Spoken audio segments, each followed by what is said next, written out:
You ever experienced deja vu? Well, I have. And I know that everybody in the world has.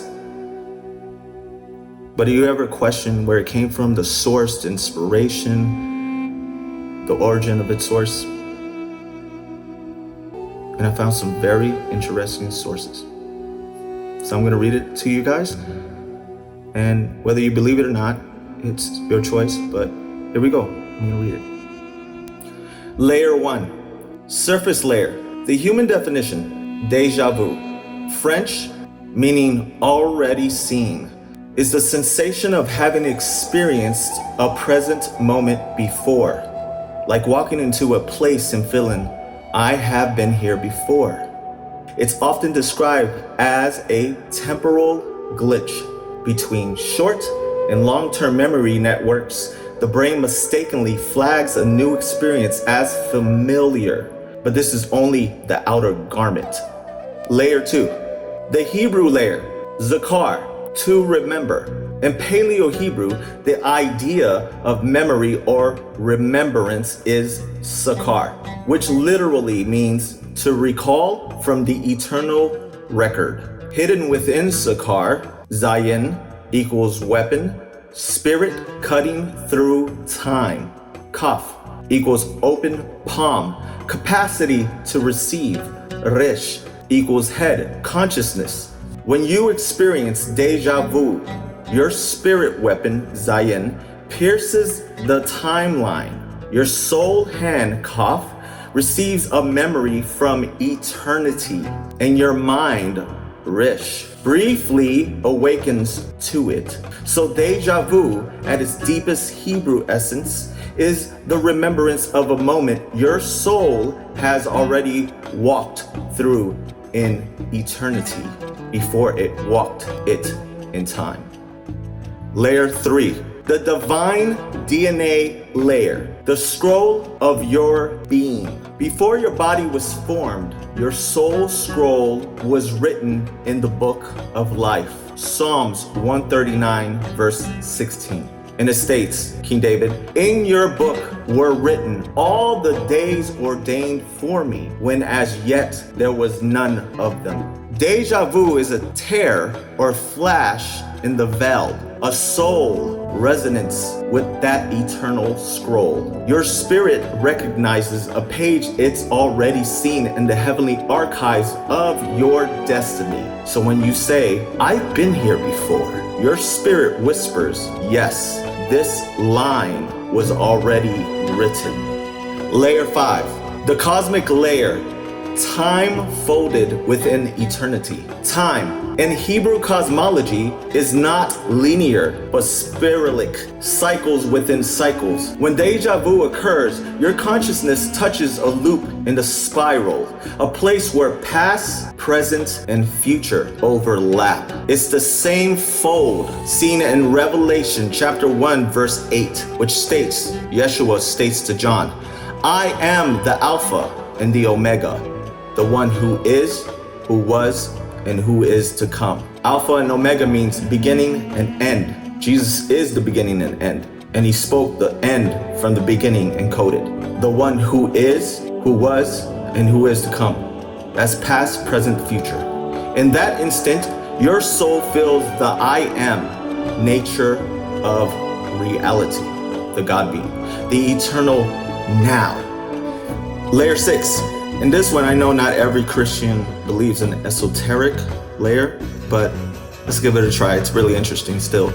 The esoteric layer, memory of Eden. Some mystics say deja vu is the echo of the Edenic memory, the moment before the fall, when humanity lived in divine synchronicity with the Creator. Each deja vu is a faint restoration ping, calling your being back to the oneness of the garden when spirit, soul, and body were unified in divine time. Layer 7. The transparent source, the God being within. So what is deja vu truly? When the God being Yahweh breathes into a soul, Genesis chapter 2 verse 7, That soul carries his eternal breath, Ruach Elohim, which knows no linear time. Thus, Déjà vu is your Ruach recognizing eternity inside a temporal moment. It's the soul remembering its source, a whisper from the eternal mind of Jesus Christ saying, "You are walking where I already walked. You are becoming what I already am." Layer 8.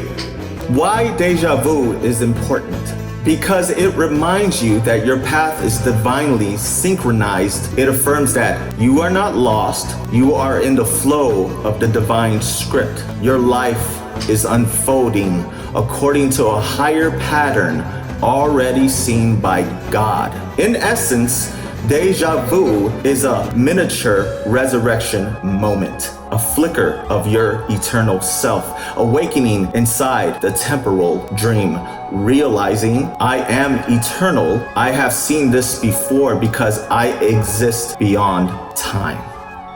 Final layer, we finally got here.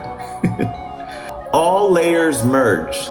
Déjà vu is the soul's momentary remembrance of eternity, a spark from the divine blueprint of Yeshua igniting within human consciousness, revealing that all moments exist simultaneously in the God being's eternal mind.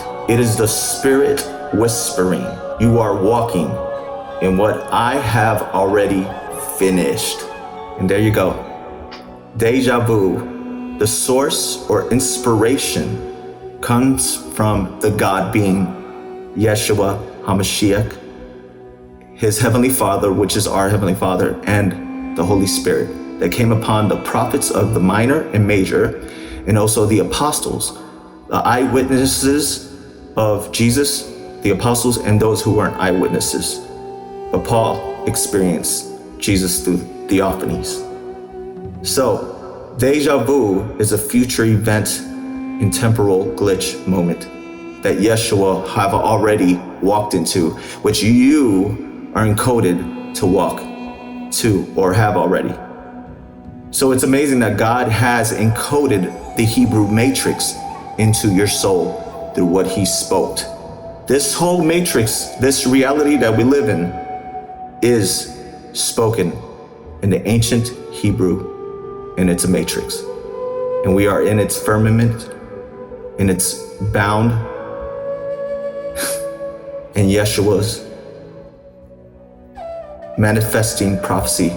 We are his manifestation, prophecy, walking, breathing, consciousness, soul, spirit, human beings.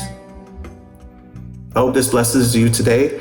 And déjà vu is God's inspiration for you to see what comes ahead of time. Or did it already happen before the age of 0? When Yeshua, the Father, and the Holy Spirit, and the Zod reality, the secret place, encoded everything. Amen. God bless you. Jesus Christ loves you. And I hope to do more videos soon. If you like it, let me know. Comment below. We'll see. Bye. God bless you.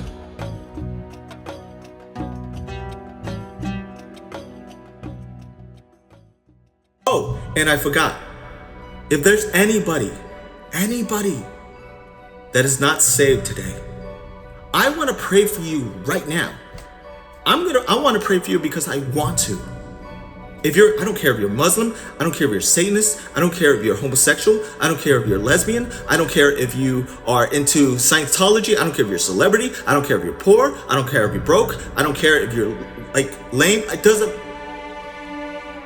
Jesus is calling all, even though it says that a few are chosen. So repeat after me, the sinner's prayer. And I'm going to say it uniquely how I would say it. So repeat after me. In the name of Jesus, Yeshua HaMashiach, in your name, Father, I pray that you would write my name in the Lamb's book of life. fill my heart with your Holy Spirit. Save me from my condemnation through your Son, Jesus Christ. I pray, Jesus, for salvation. Write my name in the Lamb's Book of Life, because I want to be with you, Jesus, and I am sad and oppressed. But fill me with your love and empower me with freedom, because whomever the Son sets free is free indeed. In Jesus' name I pray, amen. Welcome to the family if you repeated those words. The Bible says, not man alone, not women alone, not children, not human beings that are born in this condition of death like me. But the Bible says that when you confess, Paul said this, he wrote this to the epistle, when you confess with your heart and out of your mouth and you really mean it, you are saved.